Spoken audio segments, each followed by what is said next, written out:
पूज्य मालिक को प्रणाम। आप सभी भाई बहनों को एक बार फिर से मेरा नमस्कार।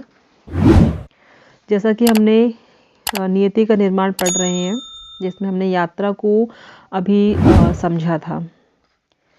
आगे हम बात करेंगे 3 शरीर के बारे में: स्थूल शरीर, सूक्ष्म शरीर और कारण शरीर। हमने स्थूल शरीर में अच्छे से पढ़ा था कि जो स्ट्रक्चर दिख रहा है, हमारा शरीर जो दिख रहा है, जो भौतिक रूप में उपस्थित है, वो है हमारा स्थूल शरीर।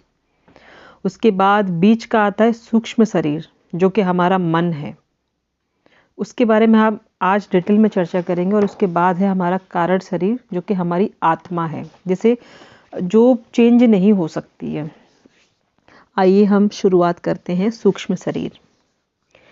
इसीलिए विकसित होने पर जो भी हो रहा है वह केवल सूक्ष्म शरीर कहलाने वाली बीच की परत में होता है।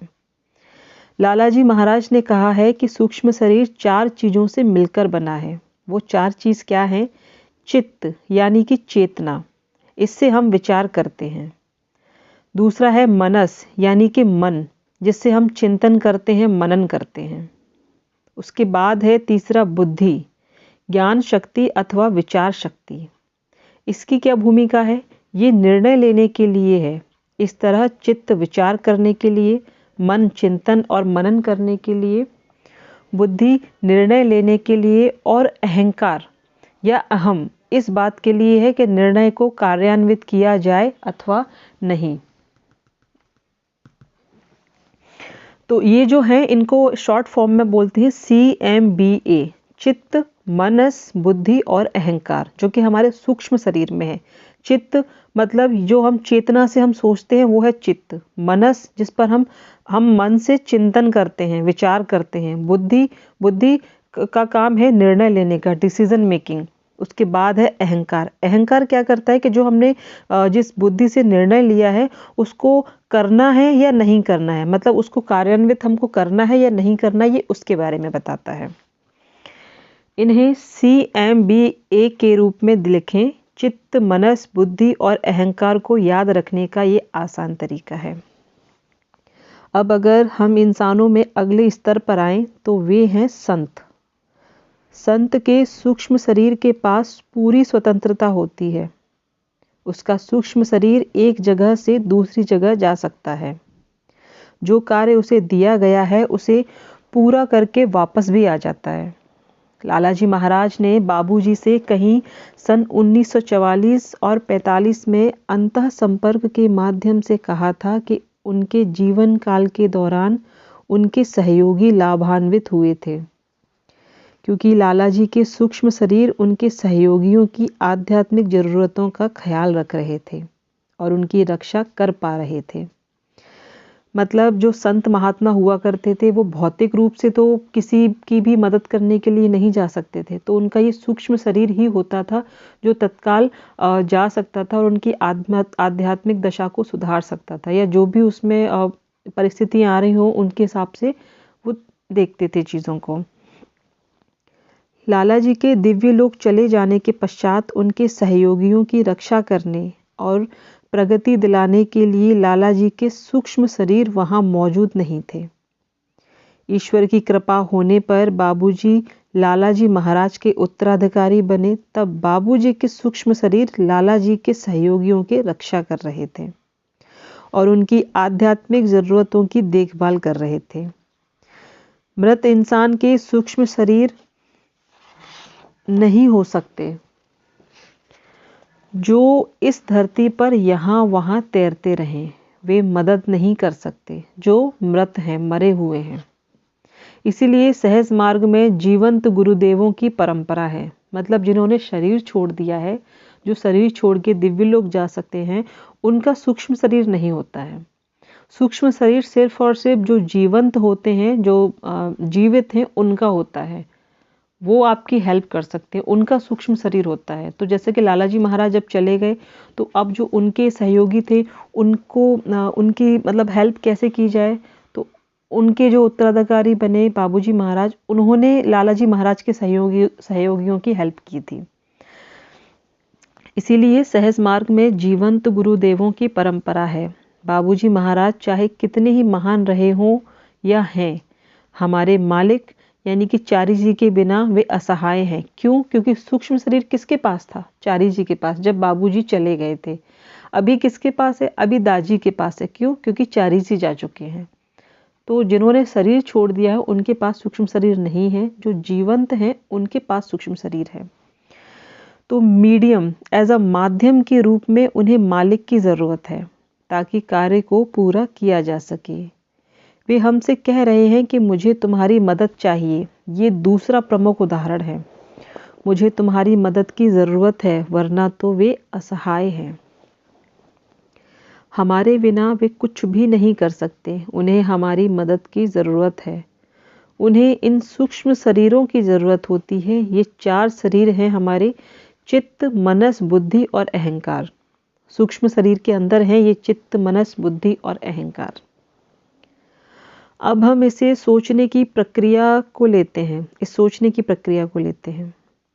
विकास के जरिए हम किसी तरह उससे छुटकारा पा लेते हैं। हालांकि मनुष्य इस योग्यता का प्रतीक है कि वह बुद्धि संगत तरीकों से सोच विचार करता है, लेकिन संत का तरीका न तो सोच विचार के द्वारा है और न ही बुद्धि संगत, बल्कि ये तो अनुभव पर निर्भर करता है। कई बार मैंने मालिक को पत्र पढ़ते हुए और ऐसे लोगों से मिलते हुए देखा है जो लंबे चौड़े शब्दों के माध्यम से समझाने की कोशिश करते हैं। उनके लिए बस कुछ थोड़े से शब्द, बस इतना ही काफ़ी है और वे महसूस कर लेते हैं। निर्णय लेने की प्रक्रिया में कुछ अधिक सोचना शामिल नहीं होता। आप महसूस करते हैं और वो हो जाता है कि निर्णय हो गया। देखो, जो बड़े बड़े संत होते थे, तो आज के टाइम पे क्या होता है कि आप किसी से एक प्रश्न पूछने जाओगे तो उसका लंबा चौड़ा भाषण दे देते हैं, प्रवचन देने लग जाते हैं। ऐसा नहीं, ऐसा करना चाहिए, ये नहीं, वो करना चाहिए। जबकि जो महान संत होते हैं ना, वो पता है संक्षेप में अपनी बात करना पसंद करते हैं। आप कैसा भी प्रश्न पूछिए, कुछ भी पूछिए, वो उसका जवाब ना एक छोटे से उसमें देना चाहेंगे और डायरेक्ट नहीं देते हैं, हिंट करते हैं कि आपको समझाते हैं इस तरीके से। वो तो संक्षेप में अपनी बात को रखते हैं। वो कुछ थोड़े से शब्द बोलेंगे और आप उन शब्दों से ही पूरा अर्थ निकाल लोगे। आप उन शब्दों से ही आपको पूरा जवाब मिल जाएगा। ये कैसे आया? ये ध्यान से, अनुभव, खुद के अपने अनुभव से आया। इसी प्रकार चित्त या चेतना भी विकसित होती है। ये चेतना कहाँ जाती है? वो कैसे विकसित होती है और किस स्तर तक विकसित होती है? वह दिव्य चेतना के सबसे निम्नतम स्तर से सबसे उच्चतम स्तर तक विकसित होती है। वह दिव्यता के स्तर तक विकसित होती है। मनुष्य इस योग्यता का प्रतीक है कि वह बुद्धि संगत तरीकों से सोच विचार करता है, लेकिन संत का तरीका न तो सोच विचार के द्वारा है और न ही बुद्धि संगत, बल्कि ये तो अनुभव पर निर्भर करता है। अहंकार भी परिष्कृत किया जाता है। वह अब बाहर प्रतिबिंबित नहीं होता, लेकिन यह आपका अभिमान है जो आपके कार्य में और उत्कृष्टता में प्रतिबिंबित होता है। अभिमान तब तक बुरा नहीं है जब तक आप इसका उपयोग अपने आप को बेहतर और भी बेहतर और अधिक बेहतर बनाने के लिए करते हैं। ये हमने क्रोध में और आवेग में पढ़ा था, ये वाली बात जो मैं बार बार बहुत हाईलाइट करके कह रही थी कि हर चीज़ के 2 पहलू होते हैं, एक अच्छा होता है और एक बुरा होता है। बुरा पहलू तब तक बुरा नहीं है जब तक कि हम उसका मिसयूज़ नहीं करते हैं। जैसे कि हमें गुस्सा आ रहा है, अगर हम अब उस गुस्से को किसी ऐसे व्यक्ति पे निकालें जिसका दोष नहीं है तो वो गुस्सा बेकार है।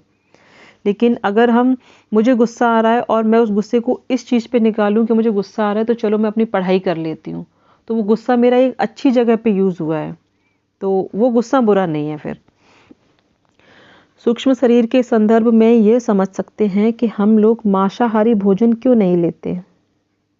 यह उस अंतर के कारण है जिनसे ये तीनों शरीर विभिन्न प्रकार के जीवन से जुड़े हुए हैं या नहीं। कल्पना करिए कि आपके सामने आज एक महान ऋषि है और आपका दिल करता है कि आप उसे भूनकर खा लें। ये देखा जाए तो कल्पना से परे हैं। आप एक ऋषि का वध कर रहे हैं जिसके सूक्ष्म शरीर चारों ओर व्याप्त हैं।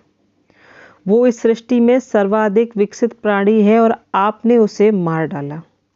अब इसके साथ जुड़ा हुआ दर्द कल्पना से भी परे है। क्या आपको अच्छा लगेगा यदि अभी आपके सामने किसी इंसान के टुकड़े टुकड़े करके उसे भून दिया जाए? जैसा हम आहार लेते हैं वैसा ही हमारा व्यवहार होता है, ये हमें पता है। मांसाहारी खाने को क्यों मना करते हैं?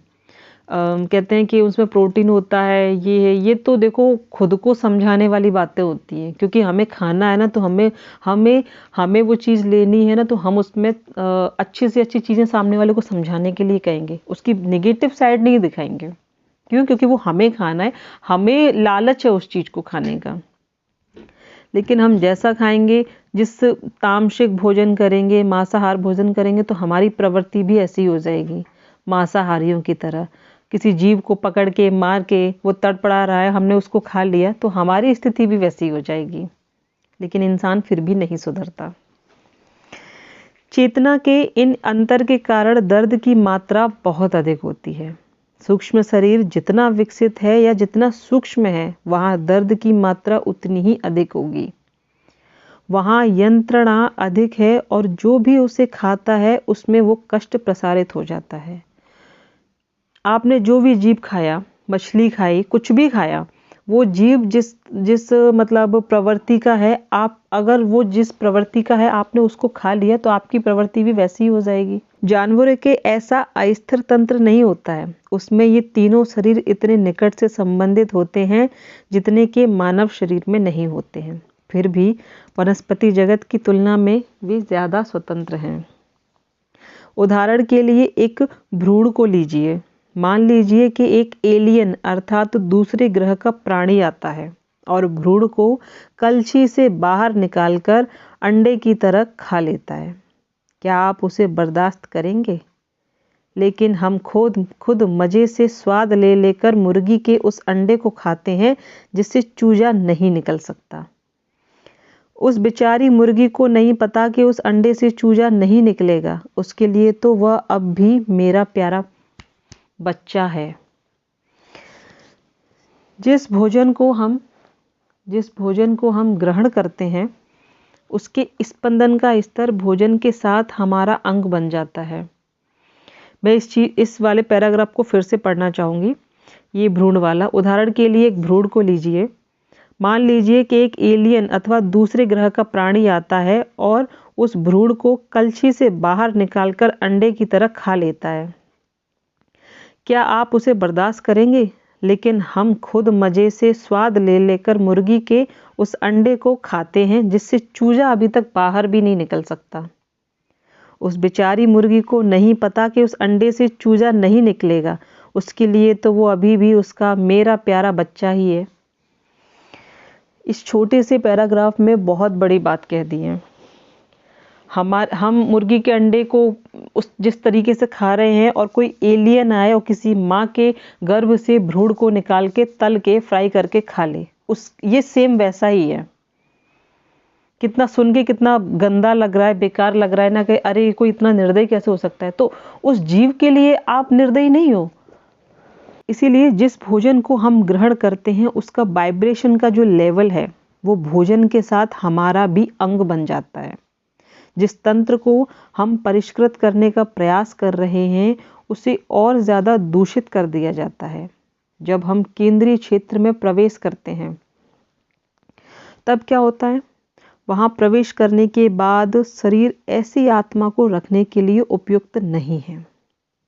तब मालिक हमारे शरीर के हर कण को, हर अणु को रूपांतरित करना शुरू कर देते हैं।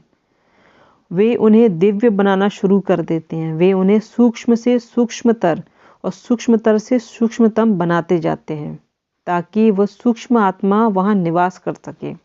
अन्यथा वह छोड़कर चली जाएगी। शरीर को ऐसी विकसित आत्मा धारण करने के योग्य बनना होगा। मतलब आप अगर ये चीज़ें अभी कर रहे हो, तो जब आप केंद्रीय क्षेत्र में प्रवेश करोगे, तो वहाँ एक तरीके से आपको प्रवेश मिलने में बड़ी दिक्कत आएगी। क्यों? क्योंकि आप देखो ना, आपने किस तरीके का जीव खाया है, आपका उसका वाइब्रेशन लेवल क्या था। जब हम ऐसा भोजन ग्रहण करते हैं खास करके मांसाहारी भोजन, निश्चय ही वो नुकसान करता है। ऐसे इंसान के साथ क्या होता है? जो क्षेत्र में रहते हुए ये सारी चीज़ें खाता है, उसी क्षण आप अपने शारीरिक तंत्र को नष्ट कर देते हैं। मैंने कई बार देखा है, जब आप सिटिंग दे रहे होते हैं या आप ध्यान में बहुत गहराई में होते हैं, आप इतने डूबे हुए होते हैं कि अगर कोई आपके सिर को छू भी दे या आपको हिला भी दे, तो ऐसी सरल सी बात भी आपको बहुत ही तीव्र सर दर्द दे देती है। वास्तव में ये सर दर्द नहीं होता, लेकिन आप सोचने लगते हैं कि हे भगवान, मुझे क्या हो गया है। क्यों? क्योंकि आपका तंत्र इतना सूक्ष्म है कि आप अचानक ही पकड़ में आ जाते हैं।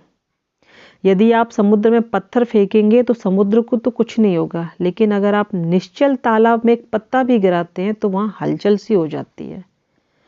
आप लहरों को बनते हुए देखते हैं तो हमें धीरे धीरे इस बात की आदत डालनी होगी, क्योंकि हम ध्यान के समय ऐसी गहराइयों में होते हैं। जब हम ध्यान में से धीरे धीरे बाहर आते हैं तो हमें अपनी दशा पर पकड़ बनाते हुए आसपास होने वाली असंगत चीज़ों के साथ संघर्ष करना पड़ता है। यह एक चुनौती है और यहीं से हमारे अभ्यास की शुरुआत होती है। देखो, हम अगर मांसाहारी हैं या अभी हम ऐसी चीज़ें कर रहे हैं और छोड़ना चाहते हैं, हमने परिवर्तन के बारे में बात की थी। परिवर्तन अच्छा नहीं लगता है, लेकिन अगर उस परिवर्तन से कुछ अच्छा हो रहा है तो मेरे ख्याल से उसकी शुरुआत करनी चाहिए। अगर खाते हैं, ये चीज़ें करते हैं, तो उसकी छोड़ने की कोशिश कीजिए। और कोशिश करेंगे, ध्यान करेंगे, तो ऑटोमेटिक में हर चीज़ घूम फिर के वहीं आ जाती है। जब आप अपनी साधना अच्छे से करेंगे ना, तो इस पे भी इफेक्ट पड़ता है। सूक्ष्म शरीर को तालमेल बिठाना होगा। मेरी चेतना, मेरे विचार और मेरा अहम, सभी को मेरे परिवेश के अनुसार तालमेल बिठाना होगा। इसीलिए जब हम ध्यान करना आरंभ करते हैं और शुरुआत के दिनों में कभी ऐसा कुछ हो जाता है जो हमें परेशान करता है, हमें बहुत गुस्सा आता है और हम इतने क्रोधित हो जाते हैं कि जैसे माँ कहेगी, तुम ध्यान करते हो और फिर भी तुम्हें गुस्सा आता है। लेकिन मुझे लगता है कि शुरू में जब आप ध्यान करते हैं तो गुस्सा अधिक से अधिक आता है। बाद में आपको इसकी आदत पड़ जाती है और एक टाइम के बाद वो चला जाता है। तब आप उस पर क्या महारत हासिल कर लेते हैं। अब चेतना किस सीमा तक विकसित हो सकती है? मन किस सीमा तक विकसित हो सकता है? बुद्धि किस सीमा तक विकसित हो सकती है? या अहंकार किस सीमा तक विकसित हो सकता है? अगर आप बाबूजी महाराज की आत्मकथा को ध्यान पूर्वक पढ़ेंगे तो उसमें एक वाक्य है जिसने मुझे पूरी तरह से झकझोर कर रख दिया और मैं उनसे बेइंतहा प्रेम करने लगा। मैं उस वाक्य को पढ़कर भाव विभोर हो गया था। संपर्क के दौरान एक संत ने उनसे कहा कि रामचंद्र, तुम्हारी वर्तमान चेतना ऐसी है कि अगर उसे तुम्हारे शरीर के लिए संभव न्यूनतम स्तर तक नीचे लाया जाए तो भी उच्चतम संत की चेतना, उसकी उच्चतम पहुंच तुम्हारी चेतना के न्यूनतम स्तर तक भी नहीं पहुंच सकती। मतलब देखो कितनी ऊंचाई पे हैं। वो था उनके द्वारा प्राप्त किया गया विकास का स्तर। उन्होंने विकास के उस स्तर को प्राप्त किया था। अभी तक पैदा हुए उच्च से उच्च संत भी उनकी चेतना के निम्नतम स्तर को प्राप्त नहीं कर पाए थे। मतलब हमारे बाबूजी महाराज इतने ऊंचाई के लेवल पे थे कि जो सबसे महान संत थे ना, जो सबसे जितने से ज़्यादा जो महान संत हुए थे, वो बाबूजी महाराज के लोअर लेवल पे भी नहीं पहुंच पाए थे। आगे है कि आत्मा की प्रकृति क्या है। लाला जी कहते हैं कि उसकी प्रकृति सोचना और आगे बढ़ना है। चलना और सोचना आत्मा की प्रकृति है। उस आत्मा की प्रकृति क्या है? जिसे ब्रह्मा कहा जाता है, उसकी प्रकृति है मनन करना, विकास करना और आगे बढ़ना। लेकिन बाबूजी महाराज इन सब से परे थे। ना वे सोचते थे, ना वे मनन करते थे। उनके लिए तो हर चीज़ वैसी ही थी जैसी वो है। आपको कुछ भी करने से पहले, उनके सामने बैठने से भी पहले वे आपकी हालत को महसूस कर लेते थे। आपको उनसे कुछ भी कहने की ज़रूरत नहीं थी, वे समझ जाते थे कि दिव्य लोक से मालिक की जो प्रशंसा की जा रही है ना, आप देख सकते हैं।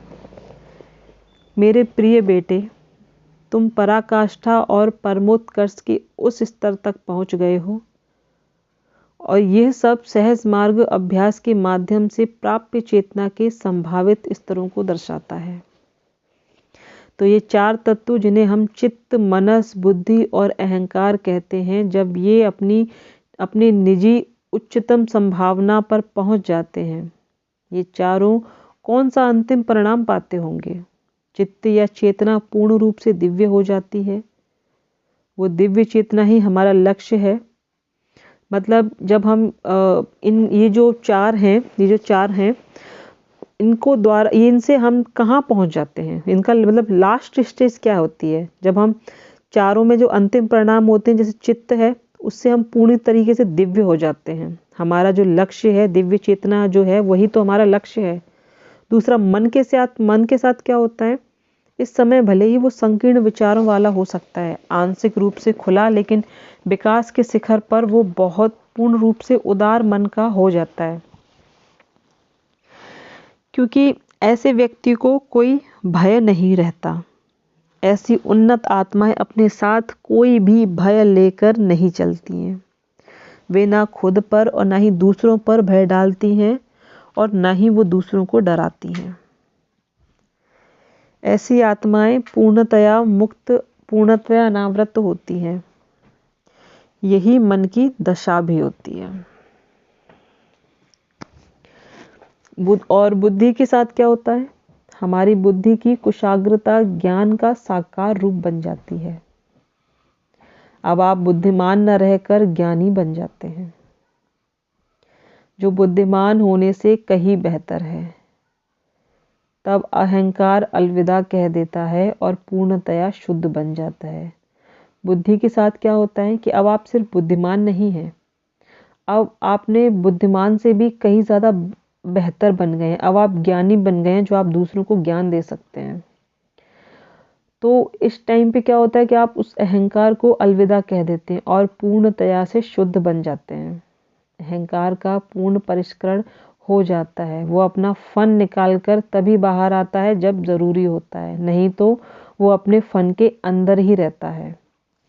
वो केवल गतिविधि के लिए बाहर आता है, मतलब क्रियाकलाप करने के लिए बाहर आता है, अदरवाइज वो अंदर ही रहता है। क्यों? क्योंकि आपको कुछ तो करना है, तो मैं की अभिव्यक्ति होनी चाहिए। सबसे पहला संस्कार कौन सा बना था? वो है भय, और उसके जो वाइब्रेशन थे वो सबसे निम्न है। अगर ये सारा क्रियाकलाप विकास के बारे में है, तो अपने असली घर पर वापस जाने के बारे में है। तो जब हम पैदा हुए, सबसे पहला संस्कार कौन सा बना था? देखो, असली घर, यहाँ पे एक वर्ड आया है, असली घर मतलब कौन सा घर? क्या अभी जहाँ हम पैदा हुए थे वो हमारा असली घर है, या जब भी अभी हम जहाँ रह रहे हैं वो हमारा असली घर है? हम जब से ये किताब पढ़ रहे हैं, तब से मैं आपसे एक चीज़ कह रही हूँ कि हम ये सांसारिक यात्रा नहीं कर रहे हैं, हम हमारी आत्मा की यात्रा कर रहे हैं, आध्यात्मिक यात्रा कर रहे हैं। तो हमारा घर भी ये नहीं है, ये घर या जहाँ हम पैदा हुए थे वो घर नहीं। हमारा मूल घर है, जहाँ से हम आए हैं और जहाँ हमें वापस जाना है।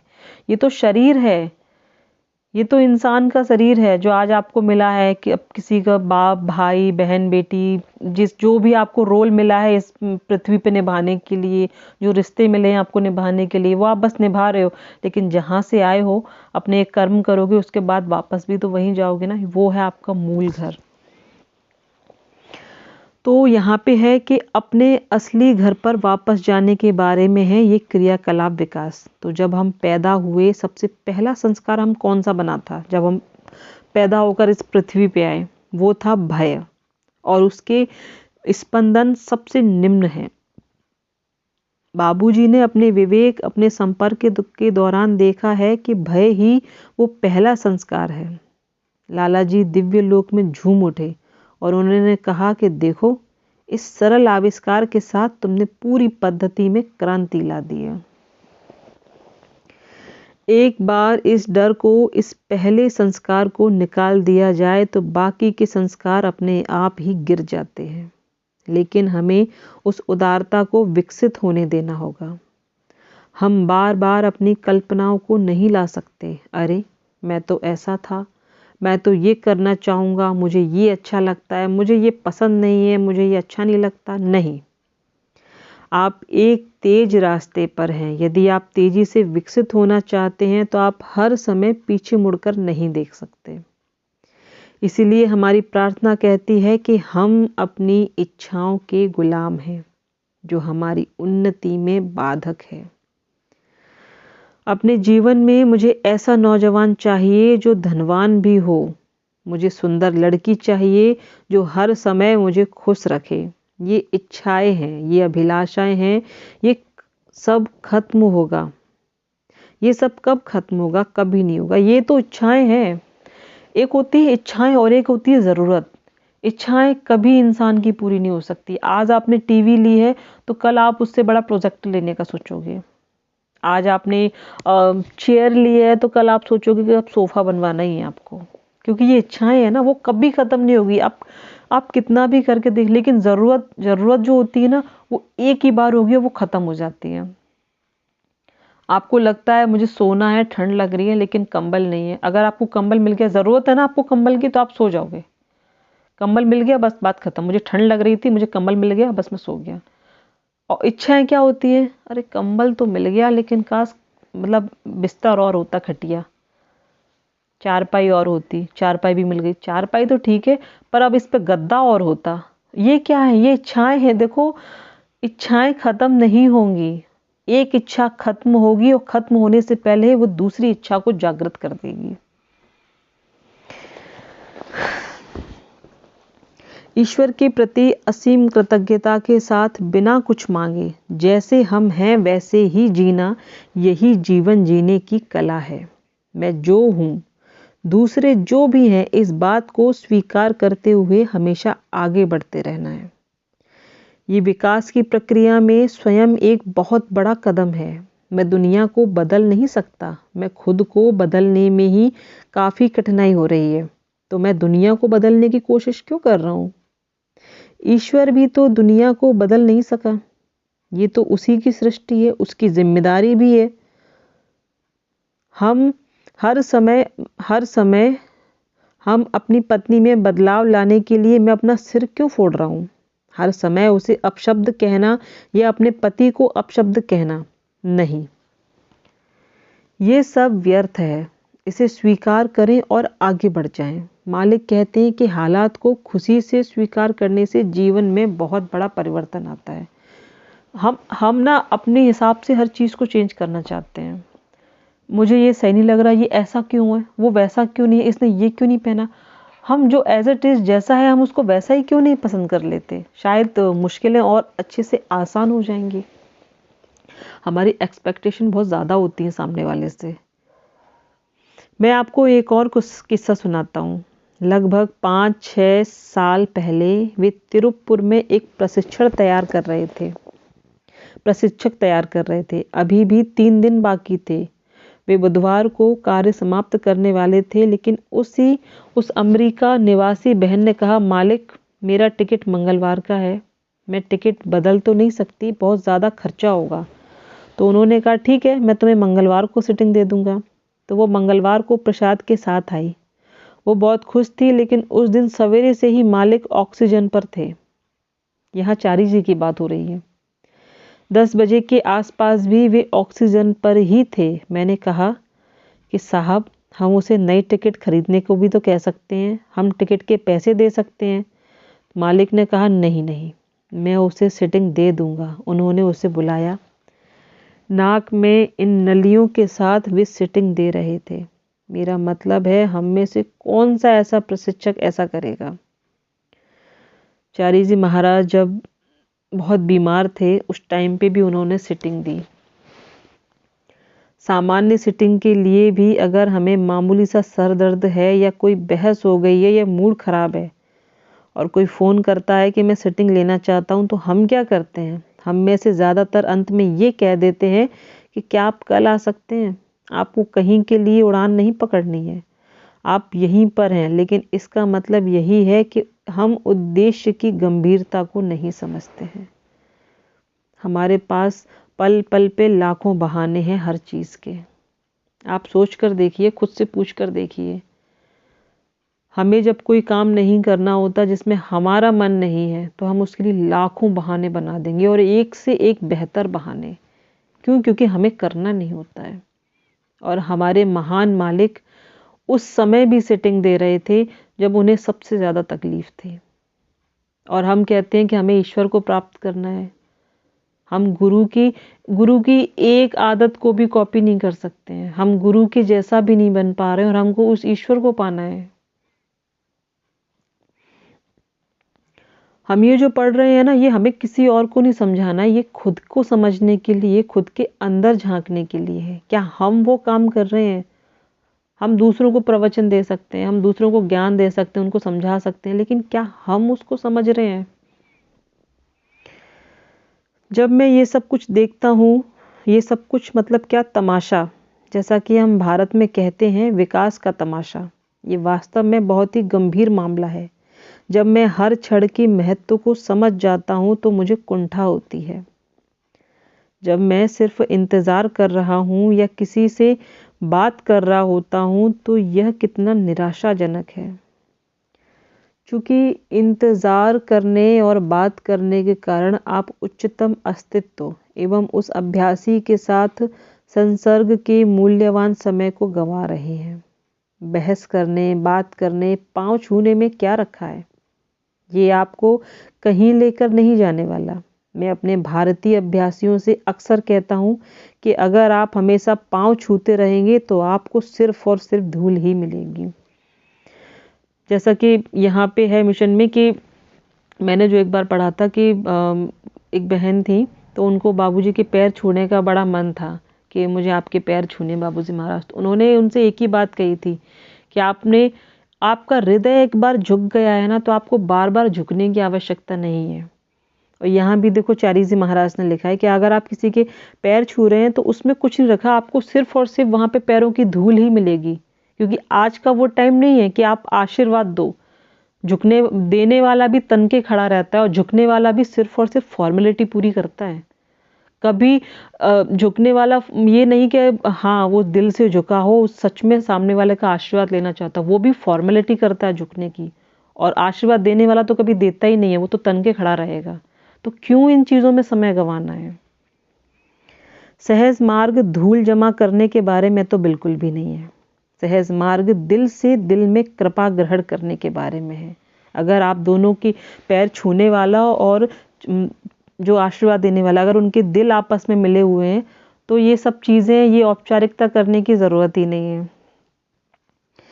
ये बहुत ही दुर्भाग्यपूर्ण है कि कितने ही विदेशी इस आदत के शिकार भी हो गए हैं, क्योंकि वो यहाँ नए नए आते हैं तो उनको लगता है अरे ये तो बहुत अच्छा मतलब कल्चर है, ये उनको नई नई चीज़ें सीखने को मिलती हैं, शायद इसीलिए। किसी भी कीमत पर मालिक के आसपास रहना उन्हें अच्छा लगता है, उन्हें रोका नहीं जा सकता। तो आपका आंतरिक संबंध कहाँ है? ये जो आप बाहरी औपचारिकता कर रहे हैं, इसका मतलब यही है कि आपका अंदरूनी मेल नहीं है सामने वाले से। दिव्य जैसा बनने का आपका इरादा कहाँ गया? आपकी अपनी समझ कहाँ गई? आपके मन की उदारता जिसके बारे में हम बात करते हैं वो कहाँ गई? बस आपका अहंकार और ज़्यादा बढ़ गया, मन आपका संकीर्ण हो गया, सिकुड़ गया। आपकी चेतना धीरे धीरे कम होती जा रही है। क्यों? क्योंकि आप उसके साथ संबंध नहीं जोड़ पा रहे हैं। तभी तो आप ये औपचारिकता कर रहे हैं। आप सामने वाले के पैर छू रहे हैं, इसका मतलब आप उसके दिल से नहीं कनेक्ट हैं। आप बस ये औपचारिकता कर रहे हैं जिससे आप लोगों के संबंध अच्छे बने रहें। तो विकसित होने की जगह आप अधोगति कर रहे हैं। मालिक ये नहीं कह सकते कि बस अब बहुत हो गया, ये उनका स्वभाव नहीं है। कब हम में उस विवेक का उदय होगा ताकि हम तुच्छ चीज़ों की मांग न करें? अगर हम इसे अलग नज़रिए से देखें तो यह भी विकास ही है। अब ये सूक्ष्म शरीर के 4 मूलभूत तत्व, चेतना, मन, बुद्धि और अहंकार, ये सक्रिय सिद्धांत हैं। ये मुख्यतः दूसरों के साथ और खुद के साथ हमारे पारस्परिक व्यवहार और दिन प्रतिदिन के व्यवहार में प्रतिबिंबित होते हैं। अपने साथ और दूसरों के साथ किए जा रहे व्यवहार के ये तरीके वास्तव में आत्मा की शुद्धता और सरलता को दर्शाते हैं। अगर आप हमेशा मांग करते हैं, मुझे किसी भी कीमत पर मालिक के साथ ही होना है, उन्हें मेरी ज़रूरत है, ये बात कौन कर रहा है? ये बात कर रहा है आपका अहंकार। अगर आप उनसे प्रेम कर रहे होते तो आप शांति से उनके स्वास्थ्य के लिए प्रार्थना कर रहे होते। आप इस मिशन के विकास के लिए प्रार्थना कर रहे होते। ये चीज़ होती है जब मालिक आते हैं या हमें दिख जाते हैं तो हम भीड़ सी जमा करते हैं उनके आसपास। हमें उनसे मिलने की बड़ी ही प्रबल इच्छा रहती है कि हम उनके पास जाएं, वो हमें देखें, हम उन्हें देखें। पर मैंने अभी भी कहा कि जब हमारा दिल उनसे मिल गया, जब हमने उनको अपने अंदर ही बिठा रखा है, तो इतनी आतुरता किस बात की? वो तो सदैव मेरे ही पास हैं। तो फिर क्यों भौतिक रूप से उनसे मिलना है, उनको देखना है, ये सब चीज़ें क्यों? इससे तो अच्छा है कि आप कहीं एक जगह बैठ के उनके लिए प्रार्थना करें कि मेरे मालिक हमेशा स्वस्थ रहें, और हमेशा मिशन के विकास के लिए प्रार्थना करें। आप अपने उन दूसरे भाई बहनों के लिए भी प्रार्थना कर रहे होते जो अभी तक सहज मार्ग से लाभान्वित नहीं हुए हैं, मतलब जो इस मिशन में नहीं जुड़े हैं, तो हम उनके लिए भी प्रार्थना कर सकते हैं। संक्षेप में ये सब क्या है? खुद के साथ और एक दूसरे के साथ व्यवहार में सरलता, आपसी मेलजोल में शुद्धता। जब हम 10 उसूल पढ़ते हैं, चाहे हम पहला उसूल पढ़ें या 10वां, वो अंतिम परिणाम की ही बात करता है। हर उसूल के उद्देश्य की हम इन उसूलों का पालन क्यों करते हैं? हमारे जीवन में 2 चीज़ों को लाने के लिए 10 उसूल केवल शुद्धता और सरलता के बारे में है, और कुछ भी नहीं। तो सफाई की प्रक्रिया में हम क्या सुझाव देते हैं कि सभी जटिलताएं और अशुद्धियां बाहर जा रही हैं। अगर आप इस नज़रिए से देखें, ये सब कितना सरल है। जब जटिलताएं चली जाती हैं तब आप सरल बन जाते हैं, और अशुद्धियों के जाने पर आप शुद्ध हो जाते हैं। ये बहुत ही सुंदर पद्धति है, दोष रहित पद्धति है। हर शाम एक संकल्प करें कि सारी जटिलताएं और अशुद्धियां मेरे शरीर से पीठ के रास्ते धुएं या भाप के रूप में बाहर जा रही हैं। ये प्रक्रिया अपने आप पूरी हो जाती है और आप इसको बहुत अच्छे से जानते हैं। हमारा मुख्य काम है क्या कि जटिलताओं और अशुद्धियों को निकालना। जब जटिलताएं चली जाती हैं तो सरलता स्वतः ही उसकी जगह ले लेती है, और जब अशुद्धियां चली जाती हैं तो हम शुद्ध भी हो जाते हैं। जब ये बात मेरी समझ में आई तो मैंने सोचा कि हे भगवान, ये तो एक शक्तिशाली प्रक्रिया है। सफाई की प्रक्रिया स्वयं ही बहुत कुछ प्राप्त कर लेती है।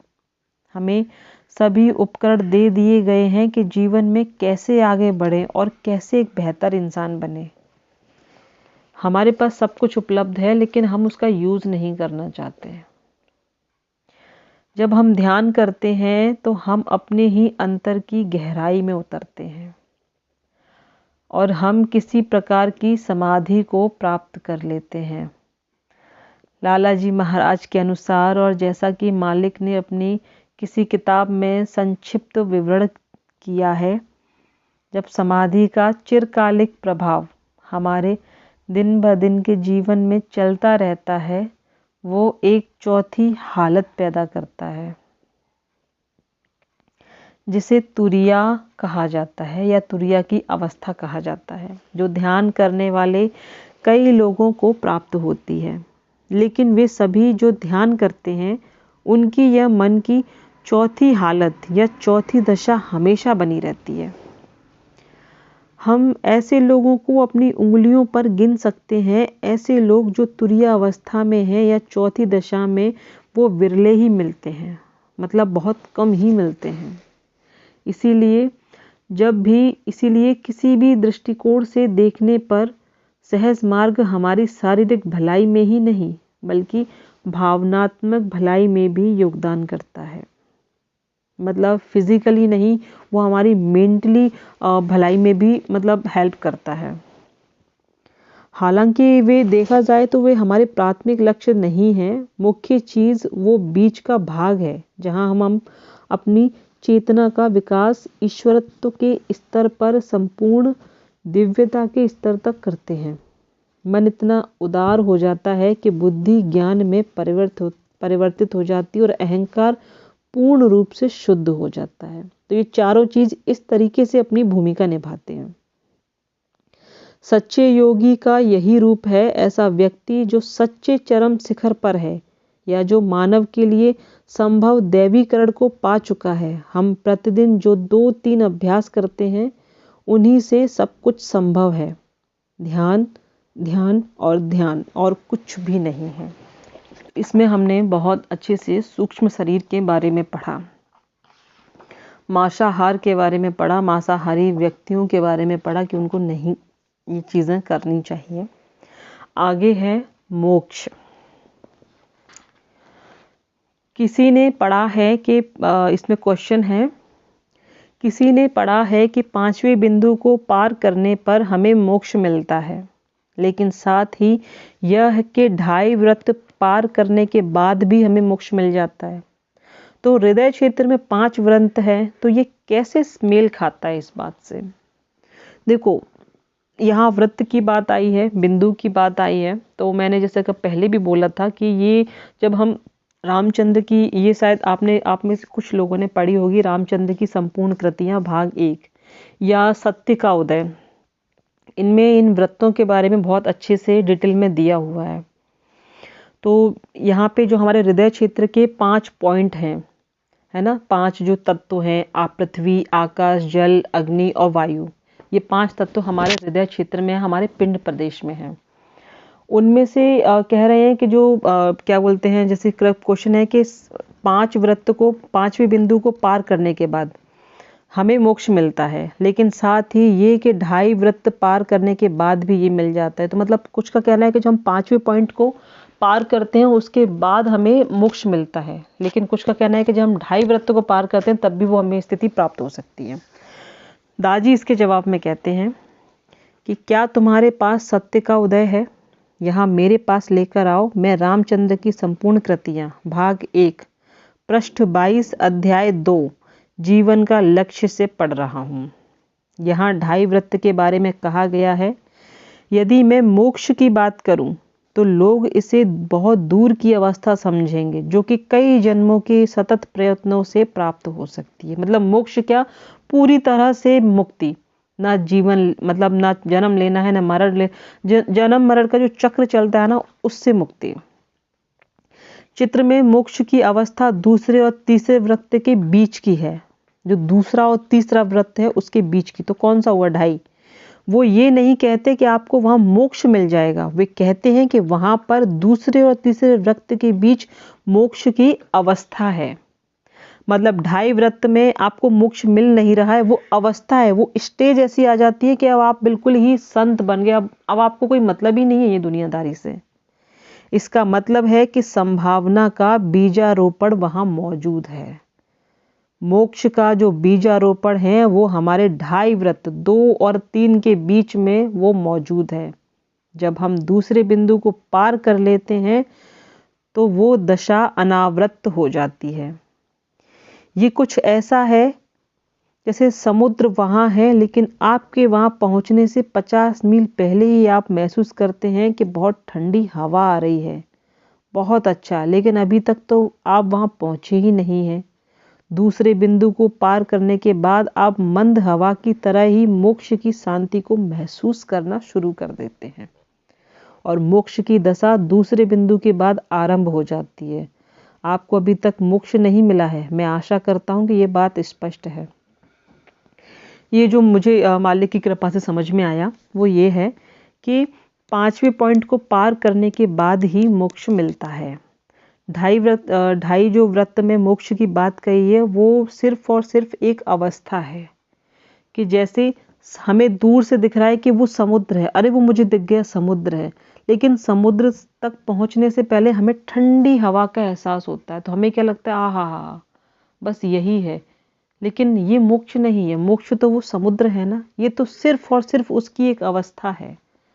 तो जब हम 2 वृत्त को पार करते हैं तो हमारे अंदर बस मोक्ष की अवस्था आ जाती है, बिल्कुल समाधि वाली स्टेज आ जाती है कि बस खत्म। लेकिन क्या वो दी एंड है? नहीं, वो एक स्टार्टिंग है, वो बीजारूप, वो पॉइंट है, वो बीज है वहां पे उसका, शांति का, मोक्ष का। आगे है लयावस्था।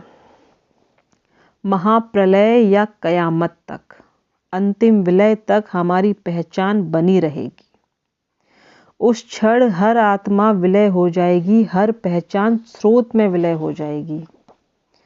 आध्यात्मिक अभ्यास के माध्यम से हमें कयामत तक, महाप्रलय तक, विलय होने के अंतिम दिन तक इंतजार नहीं करना पड़ेगा। उस महाप्रलय का या उस विशाल विलय का इंतजार करने की जगह हम इस व्यक्तिगत प्रलय, व्यक्तिगत विलय की प्रक्रिया की गति को बढ़ा सकते हैं। मतलब जब खत्म होने वाला है, जब महाप्रलय होनी है, हमें उसका वेट नहीं करना है। हमको अपनी ये जो हम अभ्यास कर रहे हैं, हमारा आध्यात्मिक जो अभ्यास कर रहे हैं, हम उसके माध्यम से हमें इन चीज़ों के वेट करने की ज़रूरत ही नहीं है। मैं खुद को किस प्रकार से विलय कर सकता हूँ। मैंने उदाहरण दिया कि कैसे तेल से लिपटी पानी की बूंद कभी भी सागर में लय नहीं हो सकती, बस वो सदियों तक वहाँ तैरती रहेगी। जब हम लय होने की बात करते हैं तो हम किसके बारे में बात कर रहे होते हैं? क्या ये आत्मा है जो लय हो रही है, या ये शरीर है जो लय हो रहा है?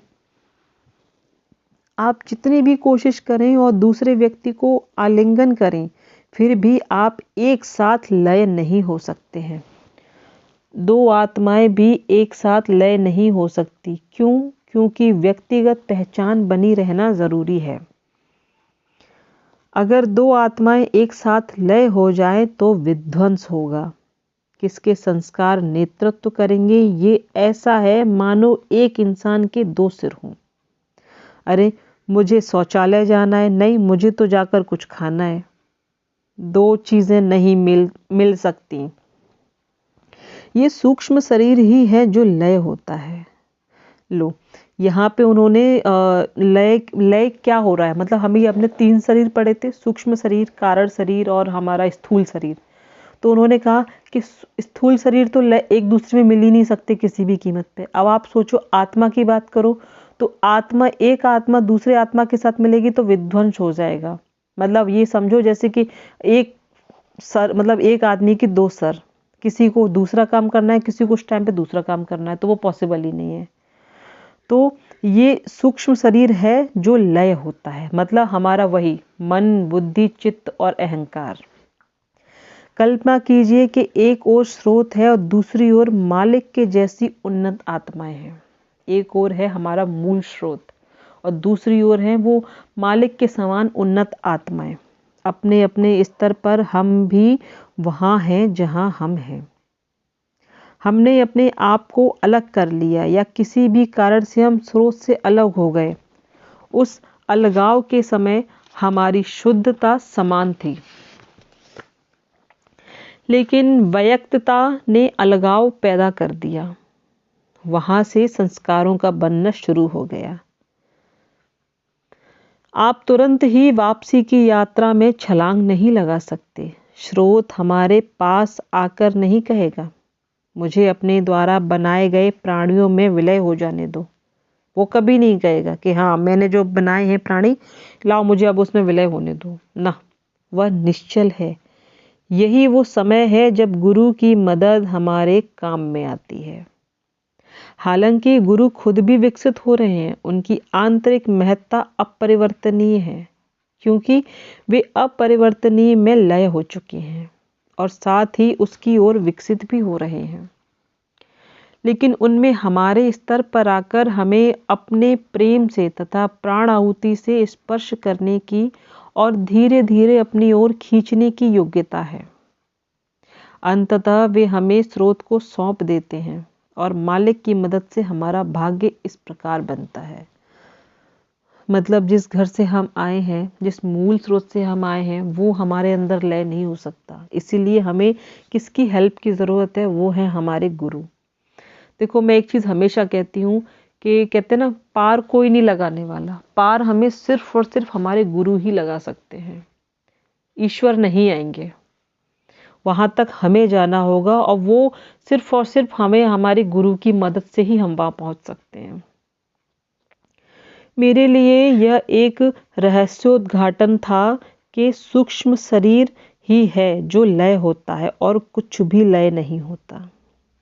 मैं एक बार फिर से कह रही हूँ कि सूक्ष्म शरीर जो है वह ही लय होता है, न कारण शरीर, मतलब न आत्मा और न ही शरीर। हमारे पास ऐसी शब्दावली है जैसा कि लयावस्था।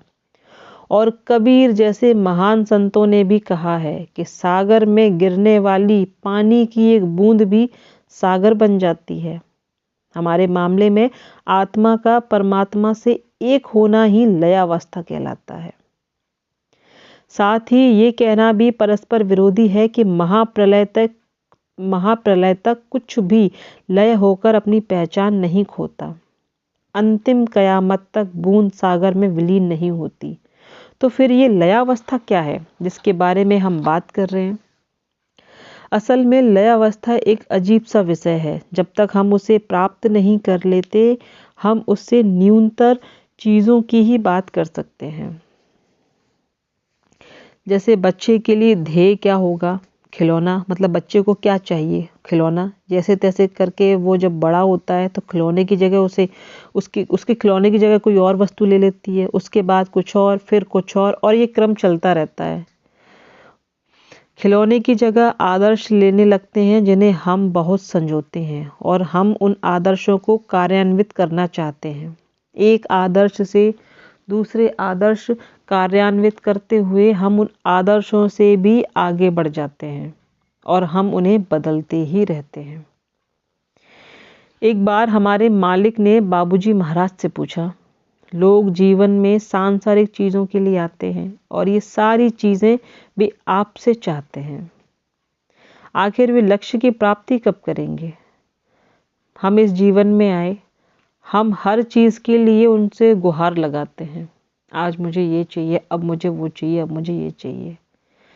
तो बाबूजी ने कहा कि हाँ, आज मानव जाति का पतन हो रहा है।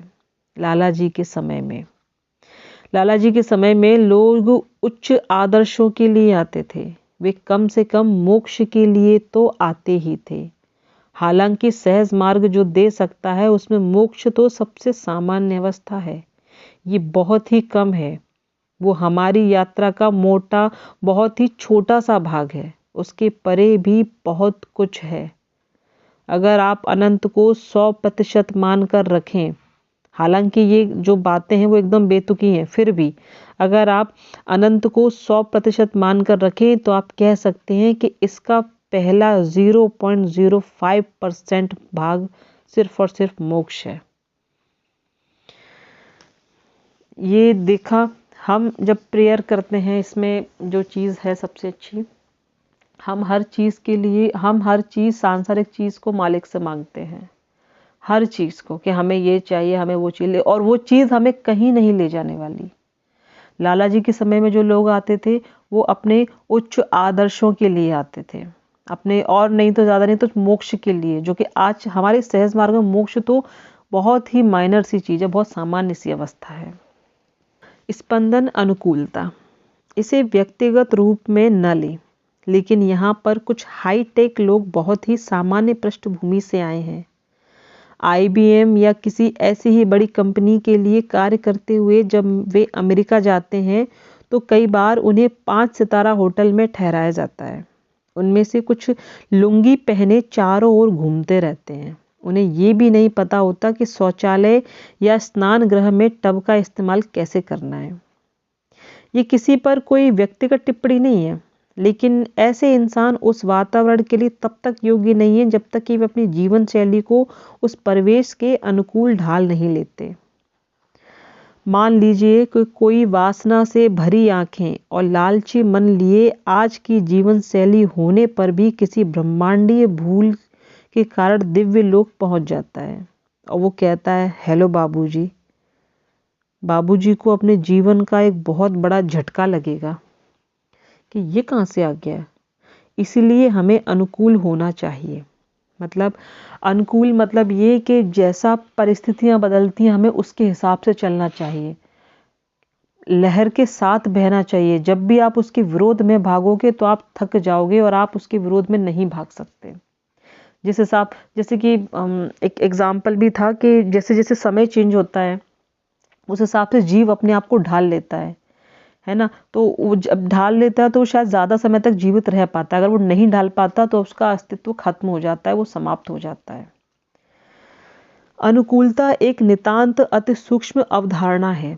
जब आप एक दवाई ले रहे हैं, यदि गलती से ऐसा कुछ ले लें जो इस दवाई के साथ अनुकूल न हो, अंदर क्या होता है, अंदर संघर्ष हो जाता है और विश्व युद्ध जैसा हो जाता है। उसके परिणाम स्वरूप आप पीड़ित हो जाते हैं।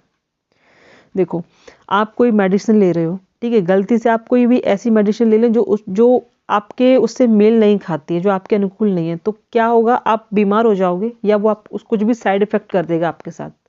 तो ये क्या हुआ, ये आपके अंदर संघर्ष चला ना दवाइयों के बीच में। तो ये रियल में भी होता है कि जब हम चीज़ों के हिसाब से खुद को नहीं ढालते तो हमें बड़ी दिक्कत होती है। आज के टाइम पे क्या होता है कि पेरेंट्स कुछ बोलते हैं, बच्चे कुछ बोलते हैं। बच्चों को लगता है हम सही हैं, पेरेंट्स को लगता है हम सही हैं। पेरेंट्स बोलते हैं हमारे टाइम पे तो ऐसा होता था, हम तो ऐसे करते थे, हम वैसे करते। बच्चे कहते हैं आजकल ये सब चीज़ें नहीं चलती। मेरे ख्याल से दोनों को बैलेंस करके चलना चाहिए। बच्चों को भी समझना चाहिए कि क्या वो चीज़ें जो बोल रहे हैं मम्मी पापा वो गलत, वो भी उस परिवेश से ही आए हैं, है ना। और पेरेंट्स को भी चाहिए कि ये जो चीज़ें बच्चे अभी कर रहे हैं तो वो कितनी हद तक सही है। तालमेल बिठाना पड़ेगा, बैलेंस करना पड़ेगा। इसके लिए बैठकर आराम से हर बात का समाधान निकाल सकते हैं। मानवीय संबंधों में अनुकूलता भी एक समस्या है। इंसानों के लिए सवाल ये उठता है कि एक ही समय में सभी के साथ अनुकूलता कैसे बनाई जाए। 30 वर्षों के संबंध के बाद ही मैं अपनी पत्नी के साथ सामंजस्य बना पाता हूँ। इसी प्रकार जैसे जैसे बच्चे बड़े होते हैं उनके संस्कार अभिव्यक्त होते जाते हैं और हमें एक दूसरे की आदत पड़ जाती है। इसमें शायद 25 साल तक लग जाते हैं। काम के माहौल में, बिजनेस पार्टनरों के साथ या स्कूल कॉलेज में, आप जहाँ पर भी हो वहाँ वाइब्रेशन के स्तर के सारे पहलू होते हैं और आप इस स्तर से या उस स्तर से पारस्परिक व्यवहार करने की कोशिश कर सकते हैं और अपने आप में सब कुछ परस्पर विरोधी होता है। मैं स्पंदन के सभी स्तरों का तालमेल अपने स्तर के साथ कैसे बिठाऊं? देखिए, मृत्यु के समय स्पंदन का जो क्या लेवल होता है, वाइब्रेशन का क्या लेवल होता है, मृत्यु के टाइम पे हम खुद अपनी नियति का निर्माण करते हैं और अपनी उस नियति का निर्माण करने के उपरांत उसी के अनुसार हम अपने गंतव्य पर पहुंच जाते हैं। मृत्यु के समय हम सब वापस एक निश्चित आयाम पर जाते हैं। आयाम शायद अपरिमित है। हम कहाँ जाते हैं ये हमारी आत्मा के स्पंदन स्तर पर निर्भर करता है और वह उस सघनता द्वारा निर्धारित होती है जो उसे आच्छादित किए रहती है। उस स्पंदन स्तर के अनुसार दूसरी दुनिया में, दूसरे आयाम में आत्मा उसके समरूपी स्पंदन स्तर ढूंढ लेती है। मेरी आत्मा का स्पंदन स्तर तथा आयाम का स्पंदन स्तर समान होना चाहिए, जैसे कि ताला और चाबी। जिस तरह सही चाबी उस ताले में अच्छी तरह से फिट हो जाती है, इसी प्रकार मेरी आत्मा भी वहां स्थापित हो जाती है। आत्मा अपना समरूपी स्पंदन स्तर और उसके अनुरूप आयाम खोज लेगी। तो असल में इस नियति का निश्चय कौन करता है कि आप दिव्य लोक में जाएंगे या किसी अलग आयाम में, या दिव्य लोक के भी परे जाएंगे? ये चीज़ें किस पे डिपेंड है? क्या दिव्य लोक के परे भी कुछ है? ये तो खैर हम तब देखेंगे जब हम वहाँ पहुँचेंगे। लेकिन मैं कहना चाहूँगा कि दिव्य लोक के परे और भी कई आयाम हैं। हमारे गुरुदेवों ने थोड़े से निचले स्तर पर रहने का निर्णय लिया है। हालांकि वे चाहें तो आगे भी जा सकते हैं। वे अपने लिए संतोषजनक यानी कि सहनीय आयाम में रहने का निर्णय ले लेते हैं, लेकिन जहाँ से वे हमें मार्गदर्शन देना भी जारी रख सकते हैं, लेकिन वे ऐसा नहीं करते हैं। मृत्यु के समय रहने वाले स्पंदन स्तर का जिक्र करने के बाद अब सवाल ये उठता है कि क्या मृत्यु के समय मुझे पूरी तरह से सफाई करनी चाहिए ताकि मेरा जो वाइब्रेशन का लेवल है वो इच्छित आयाम के साथ तालमेल में रहे, मतलब जैसा मैं चाहूँ उसमें मैं प्रवेश कर सकूं? नहीं, आप आखिरी समय में कुछ भी प्राप्त नहीं कर सकते। परीक्षा के एक दिन पहले यदि आप किताब पढ़ेंगे तो शायद पास हो जाएं, लेकिन वो उतना अच्छा नहीं होगा जितना कि जब आप शुरू से भली भांति तैयार करते।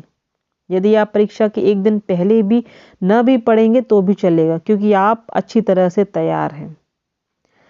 परीक्षाएं किसी भी दिन हो सकती हैं, मृत्यु भी किसी भी दिन हो सकती है। मैं उसके लिए तैयार हूँ। मैं अपने अगले आयाम का सामना करने के लिए भी तैयार हूँ, और इसीलिए मुझे हमेशा सबसे पवित्र और शुद्ध स्पंदन स्तर पर रहना चाहिए, और वो है प्रेम। इस मृत्यु के समय का स्पंदन का स्तर का सार जो समझ में आया है वो ये है कि हम तत्काल तैयारी नहीं कर सकते किसी भी चीज़ की। ये हमारे कर्म ही हैं जो हमारी नियति का निर्माण करते हैं, हमारा भाग्य बनाते हैं। हम अच्छे कर्म करेंगे, हम लाइफ टाइम अच्छी चीज़ें करेंगे, अच्छी भक्ति में रहेंगे, अच्छे सत्संग करेंगे, अच्छी बातें करेंगे, लोगों को समझेंगे, उनका दर्द समझेंगे, हमारे कर्म अच्छे रहेंगे, तो ये क्या है? ये तैयारी ही है। और अब जब हमारे मरने का समय निकट आ गया है, हम बुढ़ापे की ओर हैं, अब हमें पता है 1 साल 2 साल 10 साल में हम चले जाएंगे, अब हमको लगता है कि नहीं, अब हमें सारे पापों को धुल लेना चाहिए, अब हमें सफाई कर लेनी चाहिए। तो ये वैसा ही हुआ कि पेपर के एक दिन पहले आप किताब उठा के देख रहे हो कि अरे ये भी था, अच्छा इसको पढ़ लेता हूँ मैं, तो क्या आप पास हो जाओगे?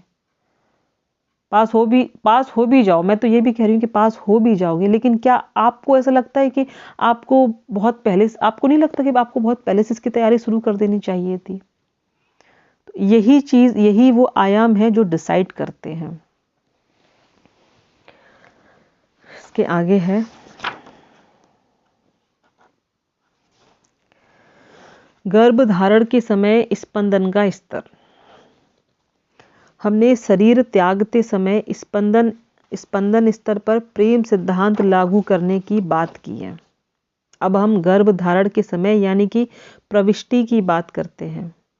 मुझे नहीं मालूम आप में से कितने लोगों ने मुझे गर्भधारण के बारे में बात करते हुए सुना है। मैं ज़्यादातर नौजवानों से बात कर रहा हूँ। वयस्क लोग जिनके बच्चे हो चुके हैं और उम्र 50 से भी ऊपर है, उनसे अब इस विषय पर बात करना ऐसा है कि मानो उन्हें बाल न रहने पर मैं उसे कंघा दे दूं। वे उम्र के उस पड़ाव को पार कर चुके हैं जब उनके लिए गर्भधारण कोई मायने ही नहीं रखता है। एक बार हम सतखोल में मालिक से बात कर रहे थे। उस वक्त मैं यूएसए से उनसे मिलने आया था, शायद सन 2001 या 2002 में। और यूएसए के भारतीयों में यह बेवकूफ़ी भरा विचार था कि उन्हें हनीमून भारत में ही मनाना चाहिए। क्यों? उनका कहना था कि क्योंकि हमें अपने परिवार में संत सुलभ आत्माओं को आमंत्रित करना है, जो कि केवल भारत में ही है। इसलिए मैं चाहता था कि मालिक इस गलतफहमी को दूर करें, क्योंकि मैंने किसी दूसरे माध्यम से ये भी सुना था कि मालिक ने कहा कि बच्चा किस जगह गर्भ में आता है वो भी महत्वपूर्ण है, और प्रसव का समय भी, जिसके आधार पर हम ज्योतिष संबंधी पत्री बनाते हैं, मतलब जो हम जन्म कुंडली बनाते हैं, वो जन्म के स्थान और समय के आधार पर ही तो हम कुंडली बनाते हैं ना। महाभारत की कथा में भी राजा ने ऋषि व्यास को बुलावा भेजा था, अगर आपको याद होगा तो। वे शुक्राणु दान करने वाले थे। उन्हें स्थानापन्न पिता के रूप में 2 रानियों को गर्भधारण करवाने के लिए बुलाया गया था। लेकिन आप श्रृंखलाबद्ध प्रतिक्रिया जानते हैं। एक बच्चा अंधा हो गया। पहली रानी का रवैया था कि ओह, इस गंदे और बदसूरत व्यास के साथ मुझे वापस उसी चक्र से न गुजरना पड़े, इसीलिए मुझे ये सब करना होगा। उसने आंखें बंद की और कहा कि ठीक है, कर लो, और बच्चा अंधा हो गया। ये थी पहली कहानी। और दूसरा बच्चा कमज़ोर बना। तीसरी माँ, जो कि एक दासी थी, जिसने गौरवान्वित महसूस किया और सोचा कि ये मेरा सौभाग्य है कि ये मेरा इनके साथ ये सौभाग्य है, ये मानो एक बीमा पॉलिसी की तरह थी कि अगर दोनों रानियों का गर्भ धारण नहीं हुआ तो कम से कम दासी पुत्र तो राजा बन ही जाएगा। जब मैंने मालिक से इस बारे में पूछा कि क्या गर्भ धारण का स्थान महत्वपूर्ण है, क्या प्रसूति का समय स्थान के जितना ही महत्वपूर्ण है, उन्होंने कहा इसमें कुछ भी नहीं है। फिर उन्होंने कहा कि इसके बारे में विचार करो। तो हमने पूछा कि मालिक, एक बार जब बच्चा गर्भ में आ चुका है तो वो अपने संस्कार रूपी बोझ तो ला ही चुका है, तो इससे क्या फर्क पड़ता है कि बाद में ये संस्कार किस प्रकार से प्रकट होते हैं। इसका मतलब कि जन्म का समय भी उतना महत्वपूर्ण नहीं है, क्योंकि संस्कारों का भार तो वो पहले से ही था उसके ऊपर। जिस प्रकार की आत्मा को शरीर धारण करना है वो तो पहले से ही उस पर पहुंच चुकी है। मतलब जो संस्कार बच्चा लेके आता है वो तो उसके पास पहले से ही है, तो क्या फर्क पड़ता है कि उसका टाइम और जगह निश्चित हो। दूसरा विचार जो उस चर्चा से उभर कर आया वो है, जो उस टाइम पे आया वो है गर्भ धारण के क्षण। समय या स्थान नहीं बल्कि जोड़े का भाव बहुत महत्व रखता है। गर्भ धारण के क्षण जिस आत्मा का वाइब्रेशन स्तर उन दोनों के स्पंदन स्तर से मेल खाता होगा, अब हम बाबूजी महाराज की भाषा में बात करते हैं, जो वाइब्रेशन उससे मेल खाता है वो खुद को स्थापित करेगी। जैसे इस शरीर को छोड़ने के समय हमारे स्पंदन स्तर समरूपी आयाम को निर्धारित करते हैं, उसी प्रकार उस श्रेणी की आत्मा जिसका विशिष्ट स्पंदन स्तर होगा वो गर्भ में प्रवेश करेगी। इसमें समय या स्थान की कोई भी भूमिका नहीं होती है, परंतु उस दंपति का भाव बहुत मायने रखता है। तो आप उस समय अपने परिवार की नियति निर्धारित करते हैं, इस बात को हमेशा याद रखें। और जैसा कि मैं आपसे पहले पूछ रहा था, क्या आप इस संसार से जाते समय एक अति उत्तम स्पंदन स्तर निर्मित कर सकते हैं? नहीं, आप इस स्पंदन के उस स्तर को निर्मित नहीं कर सकते। इसी तरह आप गर्भ धारण के समय कहानी नहीं गढ़ सकते कि हे भगवान, हे मालिक, कृपया मेरी मदद करें, मुझे तो मेरे परिवार में विवेकानंद ही चाहिए। नहीं, वो ऐसा नहीं होगा। इसीलिए तैयारी हमेशा वर्षों पहले से ही होनी चाहिए। ये गर्भ धारण के समय जो वाइब्रेशन लेवल है उनके बारे में बताया था। तो सब मैटर ये नहीं करता कि जगह कैसी है, स्थान कैसा है या डेट वगैरह, कुछ भी नहीं। मैटर करता है कि भाव कैसे हैं, किस भाव से चीज़ें हो रही हैं, आप उस टाइम पे प्रिपेयर कैसे हो। उसके बाद है स्पंदन स्तर और ध्यान। जिस प्रकार ये जीव अभिभावकीय स्पंदन स्तर के आधार पर उतरते हैं, उसी प्रकार ध्यान के दौरान जब हम एक प्रेमी और परम प्रिय के रूप में मालिक को हृदय में आमंत्रित करते हैं, हम एक आध्यात्मिक दशा निर्मित करने की आशा करते हैं। एक्चुअली ये जो वाइब्रेशन लेवल है वो हम वाइब्रेशन लेवल को सबके साथ पढ़ रहे हैं कि ध्यान के साथ जो स्पंदन स्तर है वो क्या काम करते हैं, है ना, और प्रेगनेंसी के टाइम पे क्या काम करते हैं, वो सभी चीज़ों में हम उनको एक एक से पढ़ रहे हैं, और मृत्यु के टाइम पे उनका क्या। तो इसमें है कि हम एक आध्यात्मिक दशा निर्मित करने की आशा करते हैं जब हम मालिक को आमंत्रित करते हैं ध्यान के लिए। लेकिन यदि आप क्षणिक प्रेम संबंध की भांति ये सोचकर ध्यान करते हैं कि ओह, मेरी माँ हमेशा मुझे देखती रहती है कि मैंने आंखें बंद की हैं या नहीं, तो आप जल्दी से ध्यान को समाप्त करना चाहते हैं। या शायद आप सचमुच पूरे दिल से ध्यान करना चाहते हैं, लेकिन कुछ और दबाव है। क्या कि आपको कॉलेज जाना है या आप समय से नहीं उठे हैं। हालांकि आप ध्यान अच्छी तरह से करना भी चाहते हैं, तब भी आपको जल्दबाजी करके उसे खत्म करना ही पड़ेगा। आप किस प्रकार की रचनात्मक दशा पा सकते हैं। महाभारत में वे दो रानियां, कम से कम एक अंधा और एक कमजोर बच्चा तो गर्भ में धारण कर पाईं। आप किसी प्रकार की कोई दशा नहीं बना पाएंगे। जब आप बेमन से या जल्दबाजी में ध्यान करते हैं तो आप किसी भी दशा की अवधारणा की आशा भी नहीं कर सकते।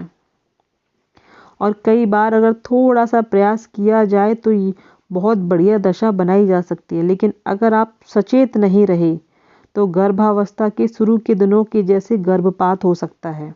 आध्यात्मिक दशा का यह गर्भपात तब होता है जब आप अपनी जीवन शैली में लापरवाह होते हैं।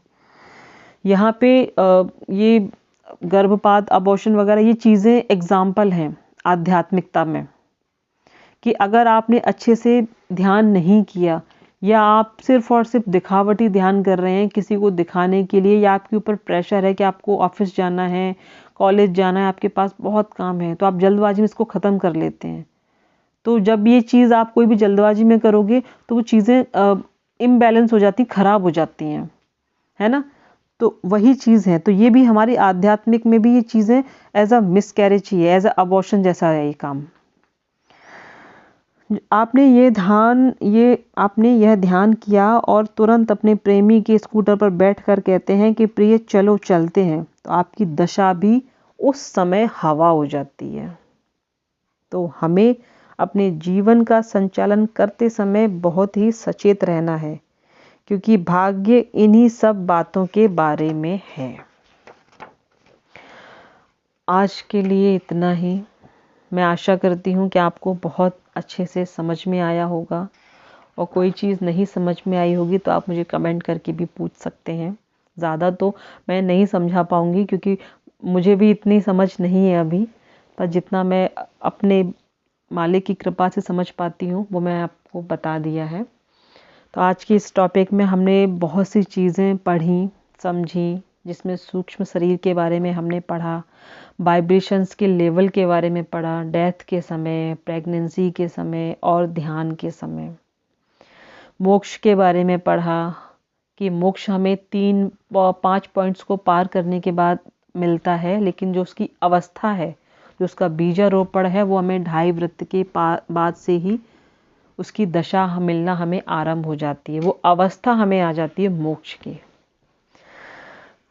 आप लोगों से मेरा एक प्रश्न और है कि अब ये नियति का निर्माण हमारा ख़त्म पे है।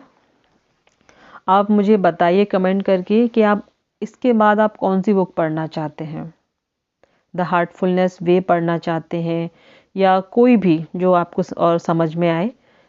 मुझे इसके लिए सजेशन ज़रूर दीजिएगा, तो मैं उस हिसाब से उसकी बुक होगी तो मैं पढ़ूंगी, नहीं होगी तो मुझे इसे मंगवाना पड़ेगा, है ना।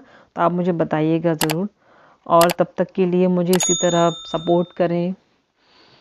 मुझे सुनने के लिए आप सभी का बहुत बहुत धन्यवाद।